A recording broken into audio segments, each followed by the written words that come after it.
All right, welcome to Money Never Sleeps. This is the show where we talk about anything and everything that impacts the flow of money from around the corner to around the world. And what I want to talk about today is what was transpired. I've been speaking about this for weeks, ever since Tesla and Elon Musk they took down $1.5 billion worth of Bitcoin. The guy he's not doing it for nothing. Okay, there's something else that was behind it, and I said it when he kept pushing the teeny tiny coin, and he kept talking about this. The guy is a man of action, and he is looking to have an impact, and he has by allowing you to utilize Bitcoin to buy a Tesla. All right. And this is the big thing because now you can actually use Bitcoin to buy a Tesla. Now, here are some of the things that are going on there. Okay. That I find interesting. What they've done, they built, I guess they developed their own platform to perform these transactions so that, they can't have any duplication of a transaction, even though on Bitcoin itself, it's impossible. However, the time it takes for a transaction to clear, things happen. And they, and if you have a third party application that's processing this, then the potential for disaster is there. So he took it upon himself, got his guys together, developed something that's in house.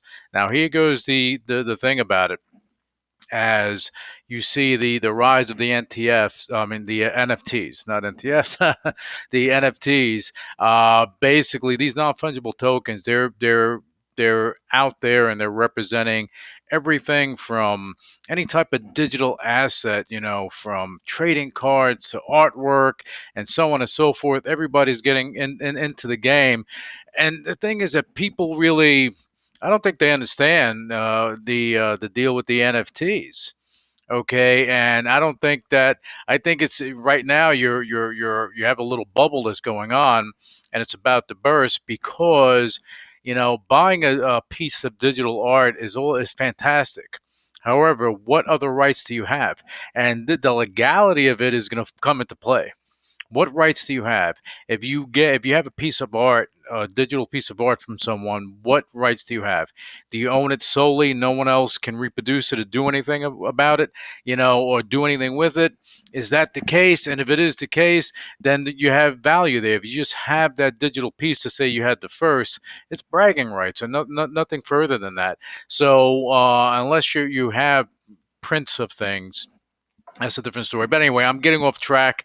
I want to get back to Tesla and Bitcoin and how Elon Musk created a utility. Granted, there are other organizations, other retailers and so on and so forth that accept Bitcoin as payment. Okay, but having that scattered and random, it doesn't give the utility of for Bitcoin or for any cryptocurrency for that matter.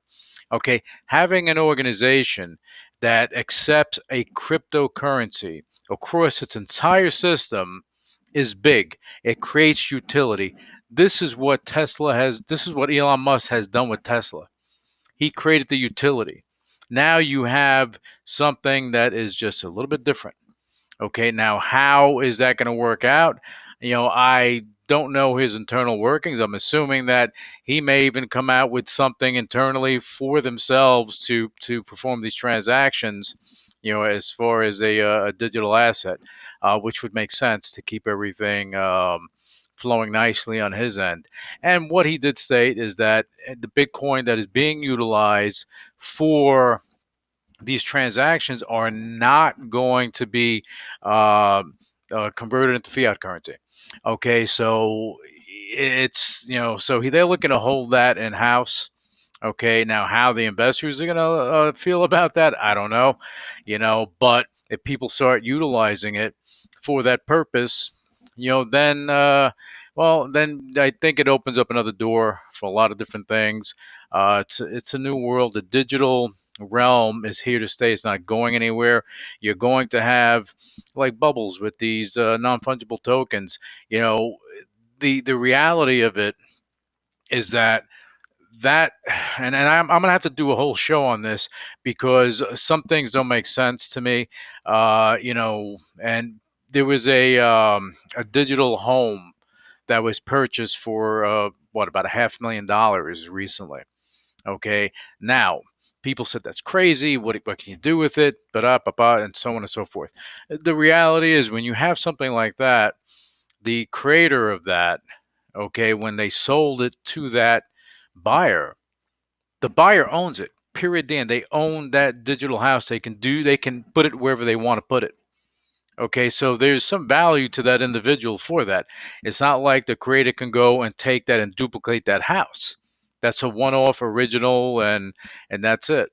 So there's some value to them, but when you have something that can be reproduced over and over again, what's the value?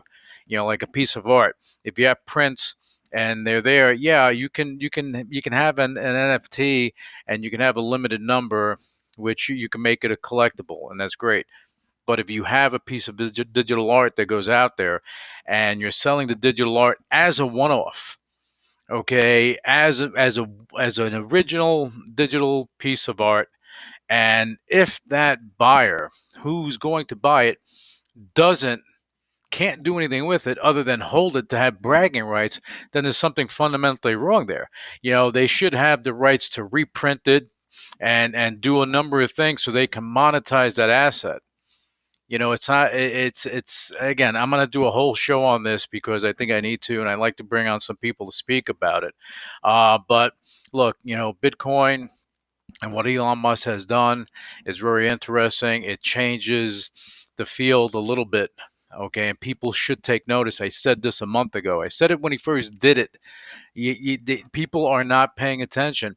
I think now they're going to start paying attention because he is making a fundamental change with how cryptocurrency is perceived.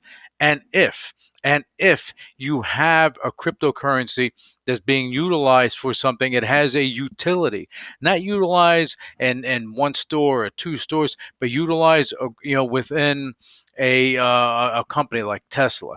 Let's say if GM was to utilize it, or a company with an ecosystem, utilize a digital asset to make purchases across the system, you have value. You have true value there. Now, here's something that you may not know. For you Bitcoin holders out there that bought Bitcoin at 10,000 and now it's at 50, and you figure you want to go buy a Tesla, keep this in mind. If you're in the US, okay, first, the moment you take that Bitcoin, that Bitcoin, and you utilize it to purchase that car, you suffer a tax consequence right then and there on your profits from Bitcoin itself. Now you have to pay the tax on the car. So keep that in mind as you're doing this. If your cost basis is a little closer to what the Bitcoin is right now, then you're just worried about paying tax on the car. But it can be a double whammy. You may not be aware of it, but just keep that in mind that you're gonna get hit with a hefty tax on the way out of your Bitcoin, and then you're going to get taxed for whatever the vehicle tax on a Tesla is. Just want to bring that up so that you have some awareness of that, because they're not talking about that, but they should talk about that. But again, going back to what Elon Musk said, great thing. I think it's going to change the scope of things, how cryptocurrency is viewed, and what can transpire, and the possibilities as you move forward. As far as the NFTs, just be careful what you're getting involved with. You have a lot of, and I see it, a lot of celebrities, a lot of notables. They're issuing NFTs for their artwork, and they're making millions and millions. I again, what the dynamics are with it, I don't know.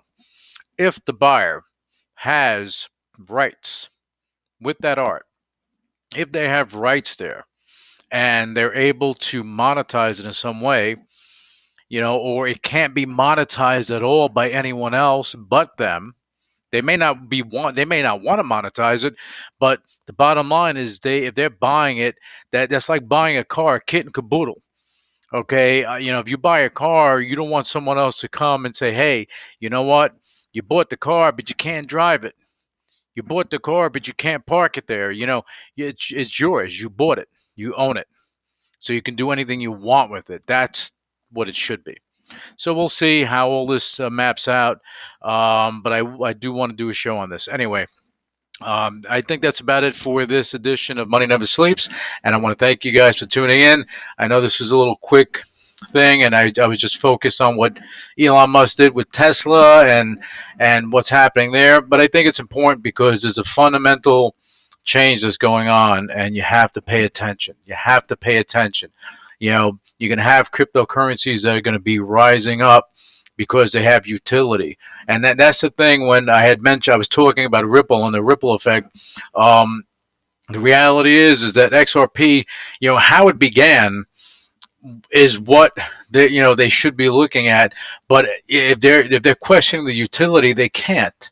There's something there. They have. I mean, they obviously they have things going on. They've created technology which is fantastic, but if they're looking at how everything started, then they may have something going on there. But I don't think that they should be crucified so much that is gonna wipe out their innovation. That wouldn't be good, not for anyone. As we move further into to the digital realm, I mean, look, they made a deal with MoneyGram. Okay, they had things going on. I don't think that they should suffer too much for that.